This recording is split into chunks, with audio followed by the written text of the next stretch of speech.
त्यांनी या ठिकाणी ही रॅली कोणत्याही प्रकारे त्या ठिकाणी फुटणार नाही, ती एका लाईन मध्ये चालेल याची दक्षता घ्यायची। सोबतच पोलीस प्रशासनाला आपल्याला या ठिकाणी संपूर्ण सहकार्य करायचं आहे, त्यांच्याही सूचनाचं या ठिकाणी पालन करायचं आहे। आणि त्यांनी जर कधी संविधानाच्या विरोधामध्ये जर कधी काही जाऊन काम करत असतील तर त्यासाठी आपले ॲडव्होकेट डोंगरकर डिगरकर त्यांच्याशी वार्तालाप करतील। कोणत्याही कार्यकर्त्यांनी पोलीस प्रशासनासोबत कोणीही उचल घालायची नाही, कोणीही त्यांच्याशी काही तुम्हाला समस्या त्यांच्याकडून अडचण येत असेल तर त्या डिगरकर किंवा ॲडव्होकेट डोंगरकर किंवा जे काही संयोजक लोक आहेत त्यांच्या कानावर टाकायचं आणि त्यांच्या माध्यमातून पोलिसांशी डायलॉग करायचा आहे, याची सर्वांनी नोंद घ्यायची आहे। या ठिकाणी जे आपल्याला या मोर्चामध्ये घोषणा द्यायच्या आहेत त्या घोषणा अशा पद्धतीच्या असणार आहेत।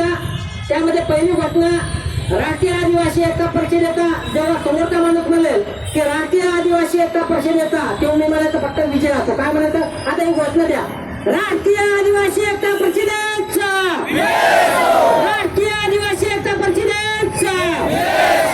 यानंतर दुसरी घोषणा आहे, मूल निवासियों का नारा है भारत देश हमारा है, मूल निवासियों का नारा है भारत देश हमारा है, मूल निवासियों का नारा है भारत देश हमारा है। त्यानंतर दुसरी या ठिकाणी घोषणा आहे, जल जंगल जमीन किसकी, ये है हमारी, ये है हमारी। अरे जल जंगल जमीन किसकी, जल जंगल जमीन किसकी। त्यानंतर दुसरा नारा आहे, नया वन संरक्षण कानून कायदा रद्द करो, रद्द करो, नया वन संरक्षण संशोधन कायदा, नया वन संरक्षण संशोधन कायदा। त्यानंतर बिरसा मुंडा की, बिरसा मुंडा की, उल गुलाम एक नारा है भारत देश हमारा है, अरे उल गुलाम एक नारा है भारत देश हमारा है। त्यानंतर आहे, जल जंगल जमीन आमच्या हक्काचं नाही कोणाच्या बापाचं, जल जंगल जमीन आमच्या हक्काचं नाही कोणाच्या बापाचं, अरे जल जंगल जमीन आमच्या हक्काचं नाही कोणाच्या बापाचं। त्यानंतर देखो देखो कौन आया, तुम्ही म्हणायचं मूल निवासी शहर आया, अरे देखो देखो कौन आया, मूल निवासी शहर आया, अरे देखो देखो कौन आया, मूल निवासी शहर आया। त्यानंतर कंट्या बिलांचा विजय असो, कंट्या बिलांचा विजय असो, डॉक्टर बाबासाहेब आंबेडकरांचा विजय असो, राष्ट्रपिता महात्मा ज्योतिबा फुलेंचा विजय असो, कुलवाडी भूषण छत्रपती शिवाजी महाराजांचा विजय असो।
देश आदिवासींचा आहे, इथल्या मूळ निवासींचा आहे आणि आम्हाला जर आमच्या अधिकारासाठी कोणासोबत लढायचं असेल, कोणाला या देशातून हाकलाच असेल तर आपण सक्षम झालो पाहिजे, आपली पिढी सक्षम झाली पाहिजे।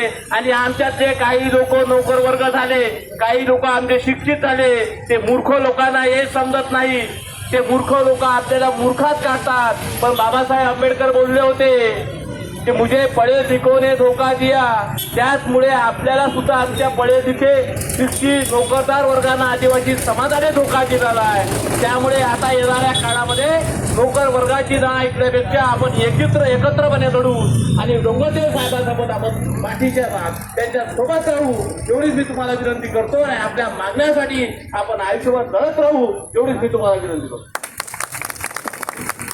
धन्यवाद सर। त्यानंतर हा जो महामोर्चा आहे, जी महारॅली आहे, ज्यांच्या नेतृत्वामध्ये या ठिकाणी आज आपण काढलेली आहे, ते माननीय रामडिगर साहेब प्रदेश अध्यक्ष राष्ट्रीय आदिवासी एकता परिषद यांना मी या ठिकाणी आमंत्रित करतो की त्यांनी या महामोर्चाला अनुसरून आपले विचार मांडावे। धन्यवाद संचालक महोदय. साथियो, आपण जवळपास 2017 पासून जे आपले मेळघाटातील जे 8 गावं जे विस्थापन झालं, त्या विस्थापनाच्या विरोधामध्ये सन 2017 पासून आपण आंदोलन करीत आहोत. सर्वप्रथम आपण 2018 मध्ये 32 दिवसाचं आंदोलन आपल्या मूळ गावी केलं होतं, परंतु तेथे सुद्धा या आंदोलनामध्ये सुद्धा शासन प्रशासनाने जे आपल्याला आश्वासन दिलं ते त्या आश्वासन पूर्ण केल्या नाही. त्यानंतर आपण जवळपास 50 किलोमीटरचा जो पायदल रॅली